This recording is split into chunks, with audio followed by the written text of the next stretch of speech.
La Côte d'Ivoire amorce une dynamique nouvelle du processus de réconciliation nationale. Rassembler tous ses fils et bâtir une Côte d'Ivoire solidaire. Ce qui nous unit est plus fort que ce qui nous divise. Et ce qui nous unit aujourd'hui, c'est notre Côte d'Ivoire. Nous avons l'impérieux devoir, et ça c'est extrêmement important, de léguer aux générations futures une Côte d'Ivoire réconciliée. La réconciliation doit être vécue dans la vérité, dans la sincérité, avec humilité. Chacun doit apporter du sien et je crois que c'est ça qui va sauver la Côte d'Ivoire. Le 29 avril dernier, au cours de sa rencontre avec la région de Lamé, le chef de l'État partage une vision, celle d'un pays avec une réconciliation renforcée. Il n'y a pas de raison que nous ne soyons pas réconciliés. Cette crise a été terrible, mais je crois que l'on doit savoir pardonner. L'on doit savoir passer à autre chose. Et la parole fait bien vite place aux actes. Le 30 avril à la primature, le chef du gouvernement reçoit la plateforme EDS. J'ai informé le Premier ministre de la mise en place du comité national d'accueil du président Laurent Gbagbo, qui a en son sein des personnalités originaires de toute la Côte d'Ivoire. Dans ce même laps de temps, au ministère de la Réconciliation nationale, les rencontres se succèdent pour le retour de certains leaders politiques toujours en exil. Il me semble que nous sommes dans le temps de la paix, que leur retour au pays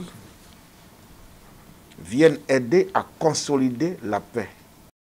Les populations, elles, saluent cette dynamique. Le président Alassane Ouattara, il a vraiment réfléchi haut.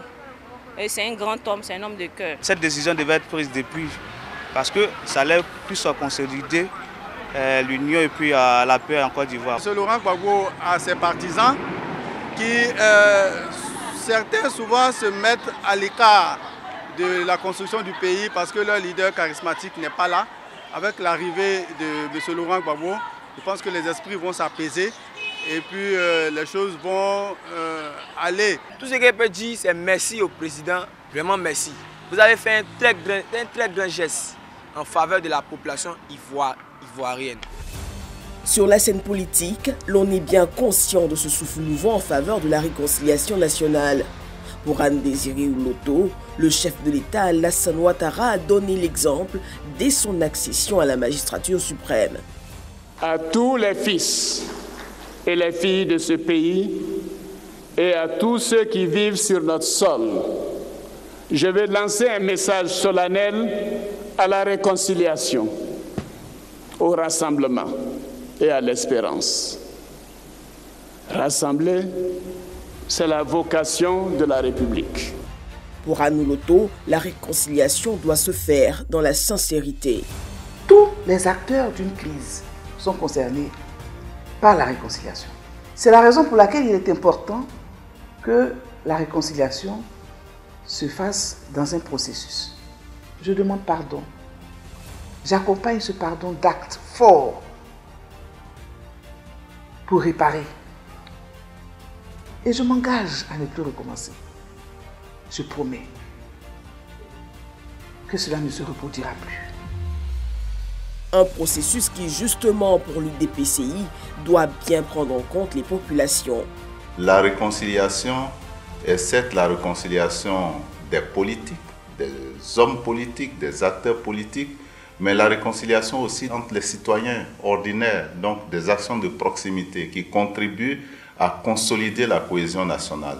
Et cela est une demande forte de nos compatriotes. La plateforme EDS partage cette vision et appelle à un dialogue national. Aujourd'hui, il y a de nombreux acquis. Il y a une bonne avancée dans le processus de réconciliation nationale, avec notamment la libération du président Laurent Gbagbo, qui est notre référent politique. Cette réconciliation, oui, elle impose un devoir de vérité.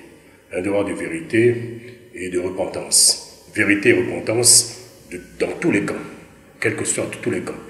Et je pense que ces deux éléments doivent entrer dans le cadre d'un dialogue national inclusif autour des principaux leaders politiques, notamment le président Laurent Gbagbo, le président Bétier, le président Alassane Ouattara. Il est important que ce dialogue puisse aborder tous les problèmes qui pourront nous permettre d'aller à une véritable réconciliation. Le directeur exécutif du RHDP indique l'importance de cette étape. Pour lui, il faut que la classe politique fasse preuve d'humilité. Il y a aujourd'hui ce que nous appelons des victimes silencieuses. Ces victimes silencieuses souffrent. Et il est bon que nous, les responsables politiques, nous ayons le sens de la repentance. Il faut que nous ayons en nous l'humilité.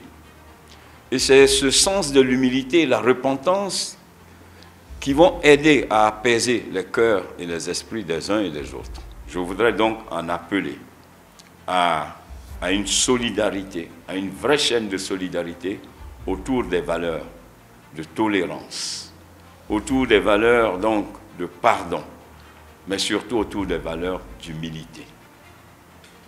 D'humilité, pour que, ensemble, nous puissions donc être aux côtés de tous les Ivoiriens. La Côte d'Ivoire solidaire se met en marche pour bâtir, main dans la main avec tous ses fils, l'avenir.